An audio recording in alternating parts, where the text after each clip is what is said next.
What's going on, Steppers? S2. As you know, I'm still learning this whole music thing, but about 9 months ago is when I began and I really figured out that I wanted to become an artist. In other words, I got pregnant about 9 months ago, right? So in June of 2022, I decided that I will become an artist. I learned a bunch. If you'd like to learn specifically how that process started, click that Next Generation episode, number 1. And if you find any of the information in this video helpful, go ahead and join the journey by hitting that subscribe button and give us a little like, because today we're going to take you through the thought process that I had to go through when I decided to become an artist, right? So I had to figure out where to buy my beats. I had to figure out how to record music, where to record music, where to copyright the music, how do I get the publishing signed up for the music, strategizing how I release the music, and forming a plan of how to, bring the music to life as far as production, and lastly, how to market the music, right? And that's definitely last, because that's the step that we're on right now. But in this episode of Next Generation Artists, I'm just tying it all together for you guys, and this is the ultimate starter guide, right? So let's go ahead, without further ado, let's get right into it. If you find anything helpful, give us a like and join the journey. All right, guys, so look, the first thing you have to do is choose a beat from BeatStars to make sure you can see me. All right, so you want to choose a beat from BeatStars. And I say BeatStars, but you really can choose a beat from wherever you choose beats from, whether you got a personal producer, but for the sake of this, assuming that you don't know anything, you're choosing a beat from BeatStars. So you go here and you just, they have all different kinds of genres, you know what I'm saying? So you go up here, you can type in, let's just say rap. So you type in like rap. Wait, you should stick around to the end for some pro tips. Beat, and then this is how the interface looks. You hit the beat and you end up playing it.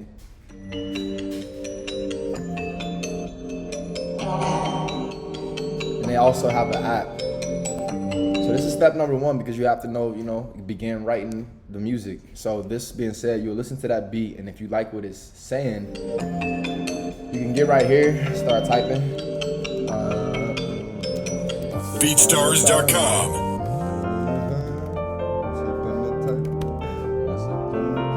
Whatever, once upon a time. It kind of gives me a fairy tale vibe. But either way, so once you listen to it, and then on top of that, you'll be able to actually save it to a list. So add to playlist, and then written, or whatever playlist you have.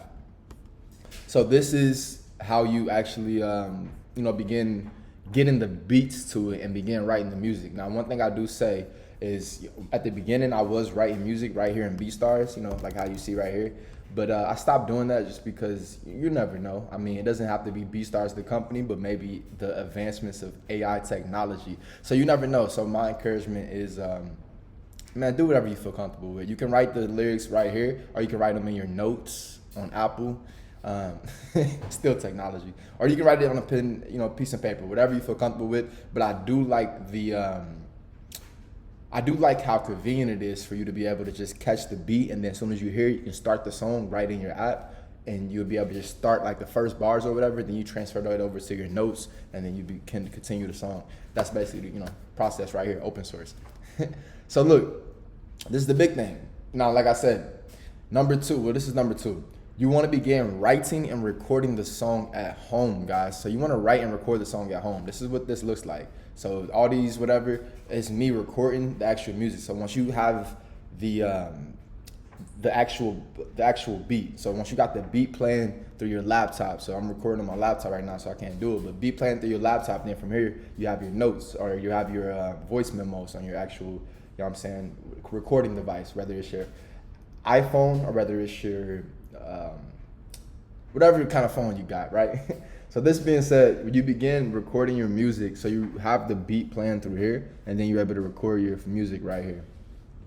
This is really important for 2 reasons. For one, you're going to be able to perfect your craft, and this is really important. Perfecting your craft, because you're going to be able to record a little bit and then stop, and then you're going to be able to re-record. So you're actually perfecting the flow as well. So you're perfecting the flow. And what I mean by perfecting is it comes to number 3, right? So number 3 is to begin choosing a recording studio. So what you'll do is just Google studio near me, or recording studio, and you'll see what comes up, a bunch of studios, right? So now this is what I mean by being able to have it. So with you being able to have your actual music recorded. So, but you being able to have your music recorded, it's important for two reasons. That first one, like I said, perfecting your flow, perfecting your craft. You're going to be going through the same lines over and over, especially when you're recording through voice memos, as opposed to being able to break it down. Even in GarageBand, you're able to break it down into specific tracks, but you want to be able to catch that flow even better. And also you'll be able to become better with your writing. And then lastly, and really most important, you're able to go to the studio prepared, right? So you really have to understand this fact. It's really important. When it comes to going to the studio, guys, you want to go in there with clips, Elmo. So with you being able to go in there with having songs already written and being able to have the songs already recorded to the point where these songs right here sound just like how it will sound when it comes as the actual mastered version. Only thing is missing is the actual mixing and mastering, but your vocals pretty much will sound the same from a standpoint of how you deliver it. So with you being able to have all of that perfected, you're able to save so much time, guys. So you're able to save a lot of time, and this comes in handy for a couple of reasons. So whatever studio you do choose, you got to remember, guys, you're not friends. This is a business. So though they may provide a comfortable environment, the only reason you're interacting is because you're paying them money. And it's important not to lose that perspective. Don't lose that perspective throughout anything that you do when it comes to entrepreneurship, but especially when it comes to this music space, because you don't want to get comfortable in the studio time. When it's like, you don't want to get comfortable not focusing on the studio time when you're in the studio, because that's what it's about. So ideally you should be cranking out about a song if you're got everything in order, mentally knowing the music and stuff. And sometimes when you don't know the music, it will take way longer to be able to perfect the flow. But either way, if you know and you got everything, the written, everything is well oiled, shoot like an hour and a half max with songs, unless there's like a song you're really trying to perfect, then no telling how long that can go. But that being said, now you understand that you have to get in the actual recording studio. So once you get in the recording studio, let's take a look at this one, Bay 8. So the actual recording studio, guys, you look at everything they have. You want to make sure that they have some trusted by industry leaders. We'll get more into that later, but a reputation is, important. Being able to know that your intellectual property is, safe there. So this is another thing. So a lot of these studios, they don't keep their prices on their actual site. So you're gonna have to call them. I feel like they do it just for a marketing tactic or like a customer service kind of thing. Because again, you got to remember, guys, you're not friends. Don't forget that. So this being said, when you call them, that's like a way for them to start talking to you and to start, building that camaraderie right there. So they're able to start, building some type of relationship to the point where you feel comfortable enough to go in. So you're able to talk to them, ask the prices. So a lot of studios are the same way when it comes to this. They have different rooms. So this one, as you can see, is we're not gonna go into it, but this is the breathtaking room. There it is, breathtaking power. This is like a really good room as well, and this is like their standard room. So either way, you'll get those prices. It'll be standard price, mid-tier price, and premium price. Once you get these prices, you'll then decide whatever works for you. And again, it really just matters what works for you. These are all the different services or whatever. So in a studio section, you're able to get your song mixed and mastered within a specific time frame. So again, ideally that whole process, if you know the music that you're recording, if you're able to have the flow down pat, it should be about an hour and a half. So then you'll reverse engineer that, being able to have X amount of songs. So, say 10 songs that you're looking to record, then you probably should book, say, a 12-hour studio session just to give yourself, that hour and a half time frame, whatever. That's just the reverse engineering aspect. Again, guys, this is a business. So from a business standpoint, you have to be able to know what you're approaching and how to approach it before you even approach it. So now you know and understand more of that. Another thing you guys wanted to do is when you actually get into the studio here. So let's just take a look at some of these studios. So when you get into the studio, guys, the studio is comfortable, right? You see this comfortable chair? Real comfortable chair right here. You got a comfortable chair. You got all this stuff, recording. You're recording right here. You're looking at the engineer right there. You're able to chill. You're able to chill on this seat while the engineer does work or pull up. So this is my thing. That's what I'm gonna say to you. Learn from the engineer, guys. Learn from the engineer. You have to learn, what they're doing. So you could easily just be sitting back here on this, Look at that. real nice, comfortable seating. You can be sitting back there, you know what I'm saying, doing whatever you gotta do, and catching a vibe, listening to your music on your phone, texting, doing whatever you're doing if you want to. Or you can be like right over the engineer's shoulder, just from the standpoint of looking and like listening. And you know, if you are a musician, you listen deeper when you actually listen rather than just being a consumer. So that being said, you're listening to every note, you're listening to everything. You're asking the engineer, hey, how does this work? How does that work? Or what is that? And when I say how does that work? Again, you want to let them do their job, let them do what they're doing as far as being able to keep to the time frame as well. So you don't want to ask too much, but you do want to be able to look, and eventually when you look at it enough, you're able to be like, okay, I see what they're doing there. I see they changing some vocal levels, because you're listening, you're looking at stuff, you're hearing what they're doing, the audio equalizers. You're absorbing so much information just by being in the environment and actually absorbing yourself in the environment versus being like, all right, I did the vocals, now let's let the engineer, you know what I'm saying, work their magic, and then I'm just going, you know what I'm saying, get back in the studio again or get back in the booth again once they finish with that record. So I encourage you guys to learn from the engineer. Your engineer, in my personal opinion, seemed like, at least, you know, from what I've been observing, again, I'm still learning this as well, but it seems like your engineer is as important or if not more than important than the producer itself. As I showed you guys on BeatStars, there's a ton of music.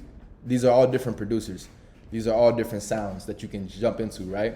When it comes to your engineer, they're going to be the ones that's making that sound come to life. So you got to really understand that this version right here is going to sound really good, right? It's going to sound really good. It's going to sound good from a vocal and delivery point of view, but it ain't going to sound like the mixed and mastered version, because the engineer's job is to make it sound like, you know what I'm saying, the mixed and mastered radio, club, party, you know what I'm saying, backpack anthem, whatever it is, it's them to make it sound the best possible version. So you, being a student of the game, you want to know just all sides of it. That way, even if you work with a different engineer, once you find an engineer, if you have to work with someone else, you understand what it looks like, what the process looks like, how long it should take, and also, you know, what's being done to the music itself, right? Because what the thing about being an engineer, like one thing I noticed, they have a lot of creative freedom, because the vocals is one point of it. So you have to be able to be like, making sure your vision aligns with theirs from the standpoint of how their ear sounds. Are you able to get, you know what I'm saying, what they're saying, what they've done to the record? Are you able to align with, you know, your vision? Does that align with your vision and how the final product sounded? All of this stuff is huge. Like I said, this is why, in my opinion, it seems like an engineer is more important than your producer starting off. But either way, the idea is to be able to build a team where you don't have to use a studio engineer, because your studio engineer is not really on your team. They're working with other people, so they're not thinking, how do I make this sound come to life? And that's just the fact of the matter, guys. Like I said, it's all a business, and that's something you never want to get construed, and it is easy to get construed as an entrepreneur. So I covered that intensively, and the reason why is because that's going to be where your actual music comes from, right? That's going to be where you actually get the music at. But once you get the music recorded and once you get everything done, now it comes to making sure that your, again, business side of things are kept in order. So here we are, ASCAP. So guys, there's ASCAP and there's BMI. So these are going to be your where you get royalties from, basically your publishing. Well, not basically, but is your publishing. So these like where you'll get your publishing, how you make sure that you get the credit for it. So what you'll do here is you register a work. So when you register a work, this is how it looks. So this is what I mean by the writer, and this is the publisher. So you'll put in the title, whatever your title may be, you know what I'm saying, whatever it is. And then you'll go ahead and add everything in here. So has this work been recorded? Has this work been performed? Is this work been tended to stuff? Blah, blah, blah. I'm not going to go through it, but guys, this is it. One thing that I have to figure out, and I'm just going to confirm it for myself, is if you register a title, a single title, the same way as you register a body of work title. That's something I'm figuring out right now. All right, so yeah, this is this, guys. Really important for you to be able to get your credit for your royalties and stuff like that. And this is, you like I said, guys, you want to start off, and when you do start off, you just got to figure out if you want to make this a business or is it just something like you're doing. And the way I look at it is like, why not put yourself in a position to make it a business, right? So by putting yourself in a position to make it a business is by being able to have the avenues open. So having the avenues open for all of this stuff is really important. This is stuff that and I have to double check, but This is like learning this stuff right here. This is stuff that like labels do from the standpoint of like how you get your they register this stuff for you. I believe so, or maybe you have to register yourself. Either way, it's important to know how to register it. That way, if they do register it, you can make sure that it is registered. So either way, it's important for you to know this stuff. No matter if you do sign to a label or no matter if you're independent, you should know this stuff. All right, so the last part that you should know again comes to copywriting. So you want to go to copyright.gov. When it comes to copywriting your music, guys, you automatically have a copyright just when you actually release the work. So by taking your thoughts and putting them in a tangible medium, being something, hard, something tangible, anything, right? So tangible. Anything is tangible. You know what I'm saying? Anything you can touch, feel, or smell. Not smell, but just touch or feel is tangible. So anything you can touch and feel is tangible. Being able to have something that you can touch and feel, and that used to mean like, CD, but these days it's digital. But this being said, you already have a copyright, but this is to be able to make sure that you have something recorded.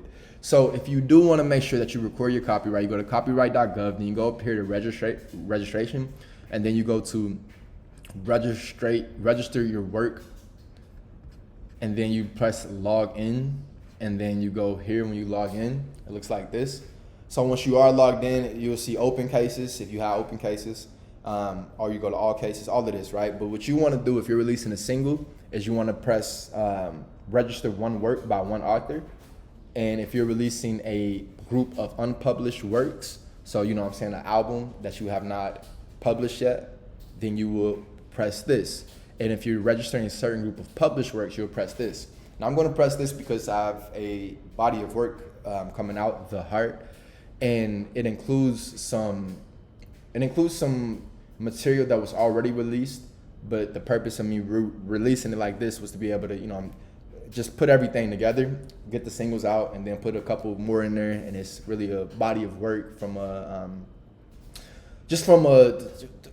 musical standpoint. But this being said, another reason why I actually did that is from a business standpoint. So from a business standpoint, to make sure that I had everything, to make sure I put everything and copyrighted together, it just made sense for me to actually release a project. So, with anything you do, guys, you're going to pivot. Once you learn this stuff, you're going to pivot. I'm growing through this, so that way you guys can, see what I'm learning as well. So either way, found out, it's best to pivot and do it this way from the standpoint of being able to keep the publishing or keep the copyrights together and make it more just confined. And maybe with the publishing as well. That's what I'm saying. I got to figure out even right here if I'm able to just register one work being the whole mixtape, and it, it's a combination of all the singles.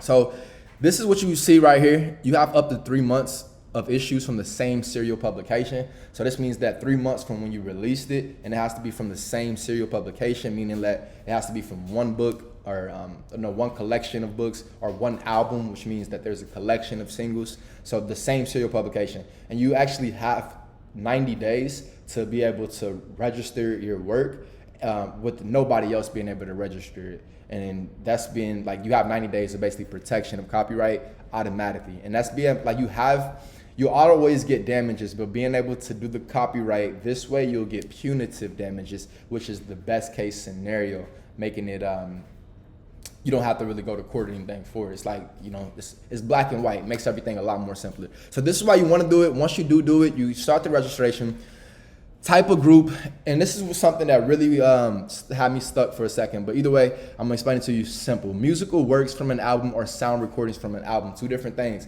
So you're actually gonna have to register your copyright twice. Now, one thing that I've learned is that starting off with these lease beats, because when you buy a beat from here, right? When you buy a beat, you're actually buying a lease, as you see. So premium lease, track out lease, or you get the exclusive rights right here, but most of them are negotiated prices. But when you actually buy the lease, you're not buying the rights, which means that the producer still holds the rights to the beat. And this means that you still have the copyright, but this is why it's important for you first to do the musical works, because the musical works, so you want to do type of group first, the musical works.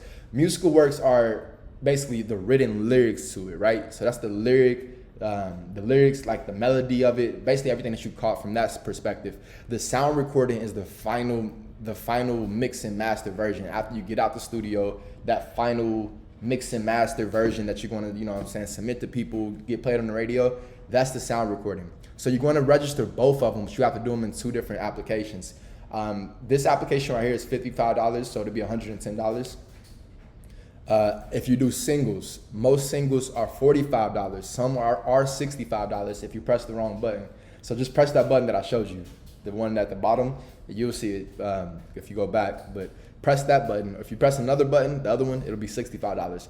But that being said, it's more cost effective to be able to do a body of work, to register it as a body of work, like an album or a mixtape.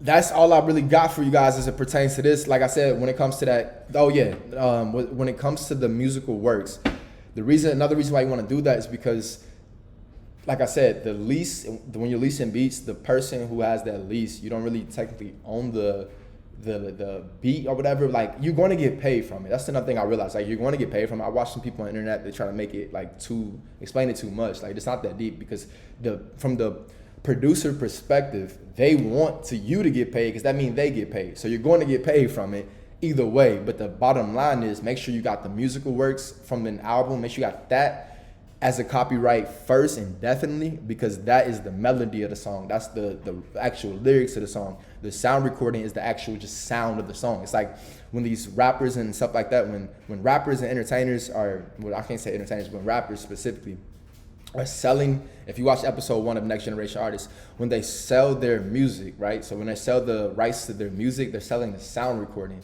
Most of them are getting paid off the publishing. That's the composition, or that's the musical work. Musical works. The musical works is the actual publishing. The sound recording is when it comes to the masters and being able to sell that to the record company. So those are like the 2 different classes. So like I said, register this first. Once you registered it, then you get into it. And I'm not going to walk you guys all the way through it, but you got to press that, and you see some other things right here. You got to be at least 2, but no more than 20 of them. And it has to all be from the same album, and must be published on the same day. And even if you do release a single, that's why it's important to re-release it. And if you're able to re-release it on the actual album, then you're able to have it from the same body of work, right? All right, yeah, so we good. Now, what's next? What's your plan? This is the biggest thing that I learned about music, guys. No matter how dope of an artist you are, there's so many, like there's 100,000 people, or there's 100,000 songs released every day. So it's not about you being good anymore. It's not about that. It's never really been about you being good. It's really always been about access, right? So that's why people sign to record labels. That's why people do all these things, because they want access to relationships, access to people, access to, the relationships that are going to breed you more brand awareness and things like that. So this being said, your plan, you have to figure out your plan is your plan, right? So before you start releasing music, you have to figure out your plan. So this is what I mean by this. You should figure out your plan before you release music, and don't be afraid to pivot, strategize it, and think about it like all the way through. Have your initial plan, but don't be afraid to pivot throughout your plan, but just, strategize how you feel like it'll end up at the end. Not even about at the end, but what your next steps are. The reason why you should do this as well is because you want to strategize as far as what's your plan. You want to think about how to bring the music to life. You want to sit back and think about that. You don't want to just release the music and let that be it. Music is becoming more like a moment, right? It's always been a moment if you really think about it, especially back in the days when they had albums. Our favorite artists used to release music. One of my biggest favorite artists, well, not even one, my biggest favorite artist growing up was 50 Cent. So 50 Cent, when he released Get Rich or Die Trying, that was his first album. Then he re-released the mixtape or the soundtrack to the movie. But this being said, everything that he did was like a moment with his releases. And a lot back then, the releases were more of a moment because they were so spaced out, right? Now there's so much music being dropped, and it's easy to get, to lose the moment, not capture a moment. So this being said, strategize on how to capture a moment and how to really bring your music to life through production as well. I really firmly believe, this is just my personal opinion, just looking at everything I've seen, the landscape of the music industry, a production company, it's the most different thing, right? It's as important, if not more than, probably really more than important than having a record label, right? So think about the Cash Moneys, think about the No Limit Records, think about you know, a lot of these record companies, right? So it's not the fact that I'm not saying, it's not the fact that you don't want to own a record company, it's that you need to have a production company, even if the production company is just a subsidiary of your record company, right? The reason why is because video and digital age is just more important than ever. And owning, not even owning, but like having people that are thinking about how to make specifically the vision that you have come to life as an artist, and you know how everybody collaborating about that, it's way bigger and way more important when you're looking at the big scale of things. Because when it comes to the broad idea of things, guys, being able to bring the music to life is going to set you apart. I mean, that's really no way else to say it, right? So being able to bring your music to life is being able to set you apart. And once you strategize this whole plan and you have your production company and everything that you need, now it's about marketing, right? Because this is a business, guys. Music is a business. There's a creative side of it and there's a real life business side of it, like things I showed you with the copyrights and the registering your works and buying studio time and like all of this stuff. This is really the real life business that's happening right here. This being said, you have to figure out how to market your business. You want to market your business. The best way is to be able to figure out how to do it, right? Nobody knows the best way. You got to figure out something that's comfortable with you, and you got to feel comfortable in that, and you also got to be willing to pivot. It's really that simple. You have to be willing to pivot, be willing to invest in yourself, and understand that you have a plan, and being able to market that plan is what you're doing. Not so much marketing a song, not so much marketing the music itself. You're marketing the plan, and that plan should constrive around a moment. I probably just made that word up. But hey, when you're in a mode, you be saying stuff. Nah, but for real though, that's it, man. That plan that you have is what you're marketing. So you're marketing the music, yes, but you're really marketing the plan because the music is inside the plan.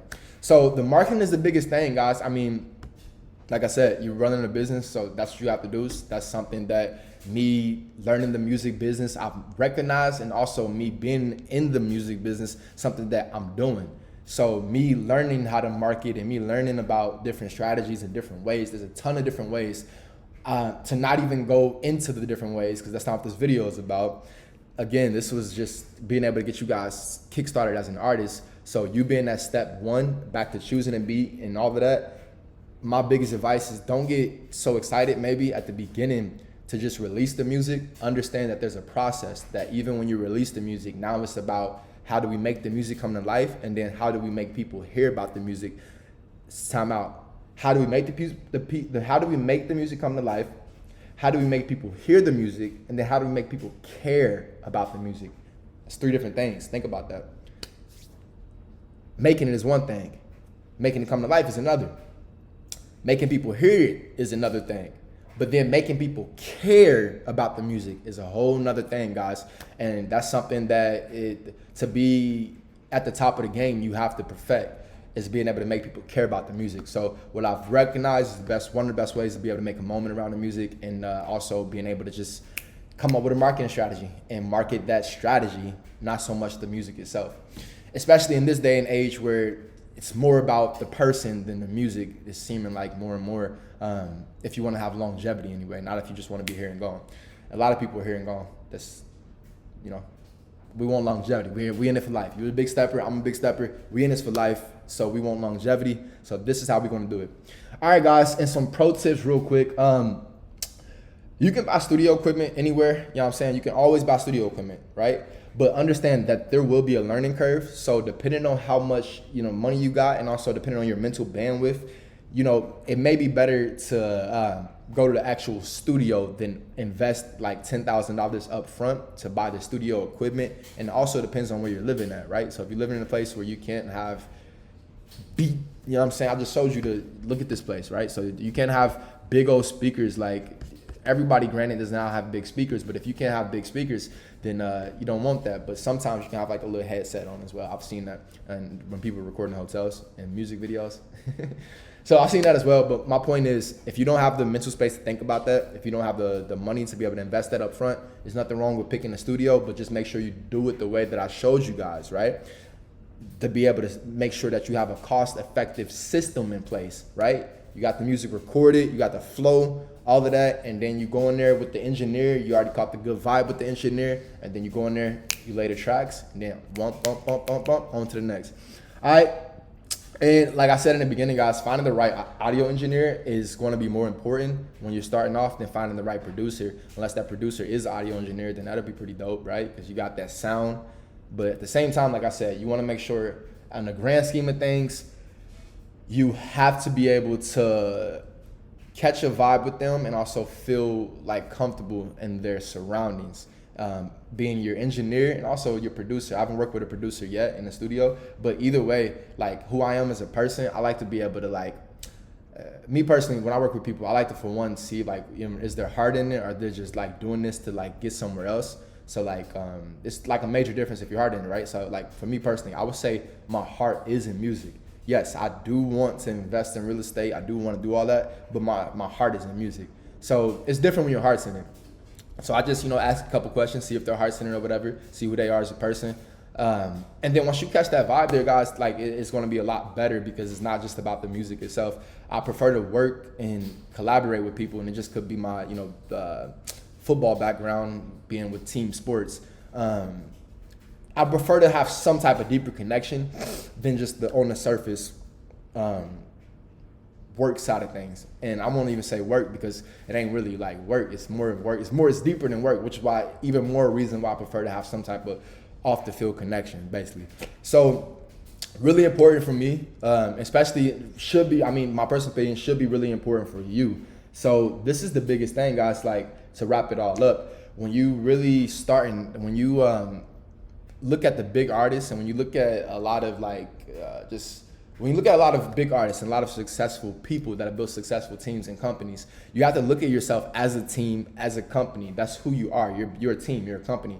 This being said, though things can start off, strictly financial, even with your people that you're collaborating with, faithfully, you'll be able to build some type of relationship with them, being your producers and your mix and master engineers, to be able to make it beyond that, because that's what you want. You want to be able to have them invested into the vision. And the idea of it is like not about it being about you as an artist, right? Not even about it being the world revolves around you as an artist. It's a matter of, this is what they do as far as engineering, this is what they do as far as producing. But it's a matter of how do we make this brand, this vision big. And the reason why it's important to have people on a team, rather than just like, this is my personal opinion, I prefer not to just keep working with a whole bunch of different engineers, but I also prefer to build a relationship with the engineer, right? So it's like, I can't keep working with random people, but I also prefer to build a relationship with a specific engineer.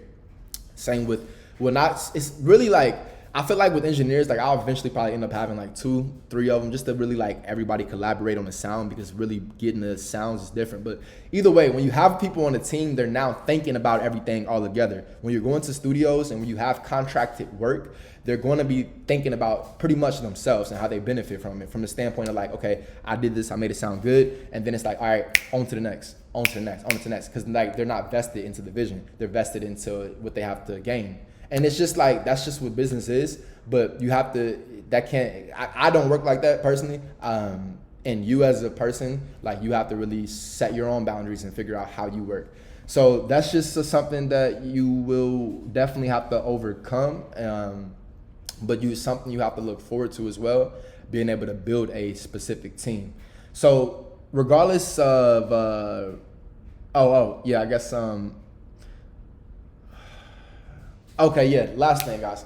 In the meantime, before you get to the point where you do have your team and you got your own studio, right? You got your own studio, you got your own team, all of this stuff. Before you get to that point, you're going to most likely be going to different studios. You're going to be going to different places. You're going to be working with maybe even different engineers. Maybe you feel like, okay, I work with this person. Let me see what this person's about. And maybe, you most likely will throughout your career, will work with different producers. By the way, as I just said, with this, as it pertains to studios, you want to make sure and really try to be deliberate about how much music you leave at the studio. So it's really important to be able to work at a studio that has so like being able to work with someone that has the reputation. That's what I'm about to say. Reputation. Here we go. Reputation. Look at that. Reputation. So when you have a reputation, you're able to, it gives you more like credibility. That's obviously. So when you have a good reputation, it gives you credibility. So this credibility should make you, as a consumer, you know, somebody that's looking for a studio to go to, when you look at the Google reviews, when you see they trusted by industry leaders, when you see they've worked with well-known artists, it makes you feel like, okay, me leaving my music there, like, it's, at the end of the day, it's your intellectual property. So you want to make sure your property is secure, right? So you seeing this, you feel like, okay, they won't risk their reputation to be able to, you know, construe my music or something like that, to be able to release my musical thoughts, musical ideas.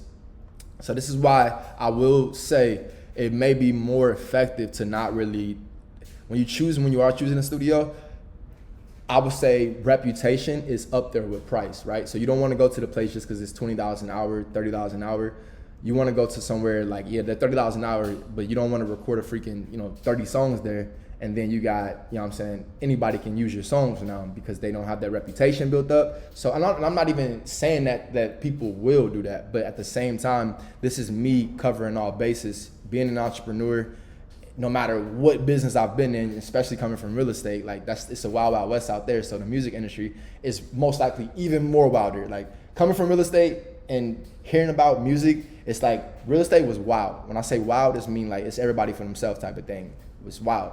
But music is like, what I hear about that, it's like, it's even more wild. So just as you grow, you start realizing things. Like when I first started, I was like, dang, I really just recorded all this music and left it there. But then it gave me more peace of mind. Like, damn, all right, they're trusted by industry leaders and stuff like that. So give yourself that own peace of mind. If you do decide to record a bunch of music and leave it at a studio, and when I say leave it at a studio, you're not really leaving it there, but they will always have a copy of your music. So that's another thing too. Do you want to be with a studio that may be around from a year from now or 2 years from now, whatever your scenario may be, but just somewhere that they're reliable. I would put that above pricing, right? So you want to make sure that they have that good reputation. That's above the price to me, and somewhere that's convenient as far as where you can drive, because you don't want to be driving all the way out the way. That can get old. All right, so I got everything, man. We covered everything, guys. If you want to know my advice, I would say record music that you plan on releasing within like maybe a month or two period, just for your own peace of mind. Until you get your own team and get your own studio and your own, until then it's a free-for-all. Literally, it's a free-for-all. So we good, guys. Faithfully throughout this video, you've been able to learn what your plan is. You've been able to learn how to become an artist. And as I said, this does conclude Next Generation Artists. So we will be back and more entries at later dates as we continue to elevate and learn more. There's so much more to learn about music, so much more that I did not even share. So if you did watch this for learning purposes, please go watch more music from more dope music creators. My biggest suggestion is YouTube music industry advice, music industry tips. There's a lot of advice out there that just say don't get a record deal and record labels screwing you over and it's cults and demons, and so it's a lot of stuff out there, guys. Like it's wild when you really get to looking into it. But so I wanted to bring this and faithfully be a light and something that gives you more of a direct path, just more cohesive, chronologically ordered. And also, like I said, just do your research from a standpoint of what you're getting into, what to expect, and a lot of things. So much more that I didn't share, but I just know where my focus lies. Like I said, my focus lies with being an artist, and we have this digital media company here, Steps to Success, and we have different avenues in it, and this does conclude this specific division of Next Generation Artists. Be sure to join the Next Generation Artists movement still, though, by going ahead and clicking that link and subscribing to the YouTube or subscribing to the email list. And we got more things coming. So I'm excited. I'm excited for the journey. Faithfully, this does help a bunch of you guys. One of the biggest things, I'm just trying to think, like, because I feel like I know I left so much off the table, but this is good for just like starting off. But you're gonna have a bunch of different servers, right? On like as far as who you distribute your music from. Let me just go ahead and cover this real quick. So I distribute through TuneCore. I was also distributing through SoundOn as well. I got SoundCloud too, but I was distributing through SoundOn. I upload mainly through SoundCloud, so as you can see, this is no, I didn't know I was still logged in, but cool, that's what's up. S2. So I was distributed. I distributed like 2 songs through them. I think it's pretty cool about the cover art. And it's SoundCloud. I would say out of all of these, I'm not a distributor through here, but TuneCore is the one that I use. Like I just continue using. I like TuneCore. They merged really well with YouTube. I did not like how SoundCloud or SoundOn did not pick up my YouTube channel. So that was, something that was messed up. But man, that covers everything that you guys need to get started and become an artist, man. This is the ultimate starter pack. You got what you need. Now go out there and get it. You know what I'm saying? Until next time, as always, get stepping. And that's all I got for you guys. It really went by fast. It was 4 weeks.